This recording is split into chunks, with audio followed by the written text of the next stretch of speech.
When talking to a DU student, she told me about an experience she had on the first day of class.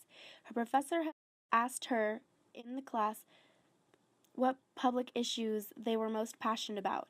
People in the class said things like global warming or police brutality, and when it came time for her to share, she said immigration, because it was an issue that affects her community. Her professor dismissed her in front of the class by saying, "Really?" and continued on the rest of the students, encouraging their answers. After class, the professor asked her if she was an undocumented immigrant. The student felt that she had been unfairly profiled. However, she didn't think she could do anything about the situation because the professor held both superiority and power over her. As a Hispanic woman, I know the shortcomings and downfalls of living in a society that creates assumptions about you before they meet you. I wanted to get more thorough understanding of the long-term effects of discrimination toward Hispanic women, so I held interviews. I interviewed Hispanic women in various positions, including the University of Denver student, a custodial staff woman, and a woman who had worked in a professional environment for 36 years. I asked the women how they felt about the subject of ethnic inequalities and how they had been treated. In the interview, the women all had different issues depending on their workplace. 2 of 3 women said they were experiencing trouble in the workplace, and all 3 of the women had fear of talking about minority issues.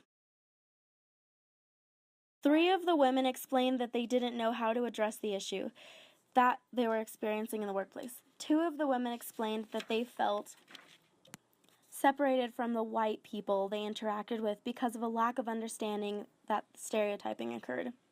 The custodial worker told me that a lot of people had been getting fired and her bosses expected them to do the same amount of work in the same amount of time with less people. It was too much work for them. It was really difficult and unfair. Some of the custodians talked to students and told them they were having trouble with their job, and a lot of people had been getting fired for speaking out by writing a letter or talking to their supervisor, and they got fired for some other reason immediately after. The student said during the interview, "How do you balance wanting to keep your job and wanting to move up in the world?" The professional worker explained that you have to choose when to fight back and when to not fight back because it can have long-term effects on your career to challenge certain people. The professional worker explained that she was part of an old organization called Image that tracked the records of Hispanic population in federal government populations. They pulled the report out 2 years ago from 1975, and the numbers haven't improved. She personally worries about it because now she is approaching her retirement after nearly 4 decades of receiving lower income for equal work, and she will have to work for the rest of her life. She said, "We need to work twice as hard sometimes to prove we're just as good."